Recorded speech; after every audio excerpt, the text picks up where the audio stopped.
Hello everyone. In this video, we will analyze two previous year questions of geography section of the GS paper 1 mains, and a disclaimer first that if you think that these answers can be improved further, you can freely suggest in the comment section. As you all know that there lies subjectivity on the interpretation part of the question, that how a person interprets the question, how he or she writes the answer. So that's why I request you to all give remarks in the comment section. So now let's start the video. So question number 1 is, how will the melting of Himalayan glaciers have a far-reaching impact on the water resources of India? So now अब इसमें ना तो कोई keyword है जिससे हम इसको define कर सकते हैं, ना कोई ऐसा क्वेश्चन है जिसमें हम कोई डेटा यूज कर सकते हैं.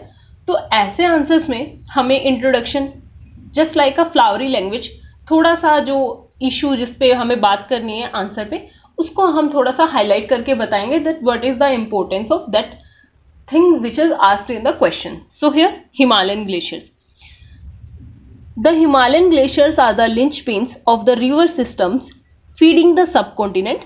Their accelerated melting foreshadows the altering hydrological dynamics. So this is how we have to introduce the answer. अब इसमें मैंने क्या बताया है, मैंने हिमालयन जो ग्लेशियर्स हैं उनकी मैंने थोड़ा इम्पोर्टेंस बताया है. And then I have told that जब वो एक्सेलरेटेड मेल्टिंग, जब वो मेल्टिंग होता है तो उसकी वजह से जो हाइड्रोलॉजिकल डायनामिक्स है दैट गेट्स अफेक्टेड. अब ये हमारे बॉडी पार्ट से लिंक हो गए क्योंकि we have to talk about the water resources पे उनका क्या इम्पैक्ट होने वाला है, और हमने ब्रीफली इंट्रोड्यूस भी किया है अपने आंसर को यहाँ पे. So next will directly jump to the body part क्योंकि ये 10 मार्क का क्वेश्चन है. So impact of the melting glaciers on the water resources. First is altered river flow. As we know that Himalayan glaciers feed principal rivers such as Ganges and Brahmaputra.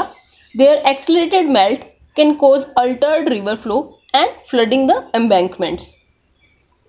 Next, impact on the monsoon. Himalayas exerts a significant influence on the monsoon. The glacier melts will affect distribution of rainfall in the India. So उसकी वजह से water cycle है वो affect होता है और water resources पे भी अफेक्ट पड़ता है. अब अगर हम हर लाइन के साथ, हर पॉइंट के साथ इस बात को लिखेंगे तो उससे क्या होगा, हमारा पॉइंट एक्सपेंड हो जाएगा और जो डिमांड है हमारे आंसर की वो फुलफिल करने में सिर्फ हमें 2 और 3 पॉइंट्स ही मैक्सिमम लगेंगे. And that is not the demand of UPSC. UPSC what demands is broad aspects में हमें बात करना है आंसर के बारे में और ज़्यादा से ज़्यादा डायमेंशंस हमें कवर करने हैं. So now next point is impact on the agriculture. That the melting Himalayan glaciers can impact the availability of water for irrigation. Next, glaciers. Glaciers here it is glacier, not glacial. Glaciers are the source of water in the Himalayan states. Their melt may trigger the water crisis in these Himalayan states. Next, transboundary water conflicts such as shared water resources may evoke the regional conflicts, for example with China and Pakistan. Next, reduction in the winter snowfall. and उसकी वजह से क्या होता है, जो glacier melt होते हैं वो विंटर स्नोफॉल को रिड्यूस कर देते हैं जिसकी वजह से वाटर शॉर्टेज होता है क्योंकि विंटर स्नोफॉल फीड करता है हिमालयन रीजन में लेक्स को. Next, glacier lake outburst flood. अब जो ग्लेशियर मेल्ट्स होते हैं that increase the number of glacier lakes in the Himalayan region and hence disaster such as GLOF like glacier lake outburst flood. So one example is Chamoli region in Uttarakhand, and again we have seen so many GLOF events. So next, therefore policy measures need to be taken for climate mitigation and slow down glacier melts in Himalayas, which is having a far-reaching impact on the water resources of India. Up now in this conclusion, how I have connected this conclusion with a question part. Question में यही पूछा गया था कि how glacier melt affects the water resources of India and how they have a far-reaching impact on the water resources of India. अब मैंने यहाँ पे क्या बताया कि पॉलिसी मेजर्स हमें लेने चाहिए to mitigate climate for climate mitigation के लिए हमें पॉलिसी मेजर्स लेने चाहिए and we have to slow down the glacier melt. अब उसी को क्वेश्चन पार्ट से लिंक कर दिया, which is having a far reaching impact on the water resources of India. So this is how we have to hint the examiner again and again that we have answered your question. Again, we will revise this question once again so that you get a comprehensive understanding of this. So here is the question that how will the melting of Himalayan glaciers have a far-reaching impact on the water resources of India? So now, अब इस introduction में ना तो हमारे पास कोई keyword है जिसको हम डिफाइन कर सकते हैं, ना ही हमारे पास कोई ऐसा क्वेश्चन हमसे पूछा गया है जिसमें हम कोई डेटा यूज कर सकते हैं। हिमालयन इकोसिस्टम के बारे में बात हो रही है तो we will briefly mention their importance. So in introduction part में the Himalayan glaciers are the linchpins of the river systems feeding the subcontinent. Their accelerated melt foreshadows the altering hydrological dynamics. Next again we will come to the body part, impact of melting glaciers on the water resources. First is altered river flow, next impact on monsoon, then agriculture पे impact, irrigation purpose के लिए जो water resources use होते हैं those gets impacted. Next glaciers are the source of water in the Himalayan states and their melt may trigger the water shortage और water crisis. Then transboundary water conflict for sharing of the water resources with Pakistan and China and even Bangladesh. Next reduction in the winter snowfall, उसकी वजह से क्या होता है कि जो winter snowfall होता है वो फीड करता है हिमालयन लेक्स को। हिमालयन स्टेट में जो लेक्स होती हैं उनको फीड करता है, जो कि वाटर रिसोर्सेज हैं हिमालयन स्टेट्स के लिए, तो वहाँ पे वाटर शॉर्टेज हो सकती है अगर जो स्नोफॉल में रिडक्शन होता है तो। Next glacier lake outburst flood से, इसमें क्या होता है कि जो नियर बाय रीजन्स होते हैं वहाँ पे फ्लडिंग हो जाती है और फ्लडिंग से जो वाटर रिसोर्सेज होते हैं वो those gate impacted. Lastly, we concluded saying that therefore policy measures need to be taken for climate mitigation and to slow down the glacier melt in the Himalayas, which is having a far-reaching impact on the water resources of India. So, okay, let's move to the next question now. So, question number 2 is, how do cryosphere affects the global climate? अब हमें यहाँ पे cryosphere के बारे में बताना है, how does it affect the global climate. So introduction part में what we will do is हम क्रायोस्फीयर को डिफाइन करेंगे कि what does this mean, we mean by the cryosphere. Cryosphere क्या है? It is a frozen part of the earth having temperatures below 32 degree Fahrenheit for some part of the year. क्योंकि ज़रूरी नहीं है cryosphere में हमेशा ही less than 32 degree Fahrenheit temperature है, तो it may be for the sum part of the year. So now affect of the cryosphere on the global climate. सबसे पहला अल्बीडो इफेक्ट। अल्बीडो इफेक्ट में क्या होता है कि जो क्रायोस्फीयर होता है that reflects back the incoming solar radiation. अब जो ग्लेशियर्स होते हैं उनका अल्बीडो हाई होता है। अल्बीडो हाई होने से क्या होता है कि जो इनकमिंग सोलर रेडिएशन होती है वो रिफ्लेक्ट कर देता है ये, और उस रिफ्लेक्शन की वजह से जो ग्लोबल वार्मिंग है उसको प्रिवेंट करता है ये और अर्थ के टेम्परेचर को मेंटेन रखता है।